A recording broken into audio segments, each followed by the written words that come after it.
আমরা নিশ্চয়ই তাল মিষ্টি খেয়েছি, কিন্তু জানি না এই তাল মিষ্টিটা আসলে কি দিয়ে তৈরি হয়। আজকে ভিডিওতে দেখাবো কিভাবে তাল মিষ্টি তৈরি হয়।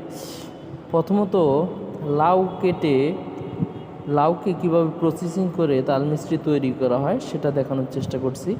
লাউটা প্রথমে ঝোল ছিলে তাকে কিন্তু কুচি কুচি করে কেটে তারপরে দেখেন বিচিগুলোকে ফেলে দেওয়া হচ্ছে। তারপর এটা একটা মেশিনের মাধ্যমে তাকে থেতলিয়ে নেওয়া হচ্ছে, যাতে করে তার ভিতরে মিষ্টিগুলো ভিতরে ঢুকে।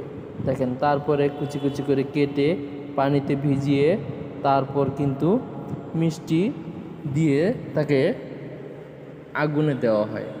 আগুনে কিছুক্ষণ থাকার পরে কিন্তু এগুলো শুকানোর ব্যবস্থা করা হয়। দেখবেন ভিডিওতে সম্পূর্ণ এগুলো তোলা হলো। এখন সেগুলো দেখেন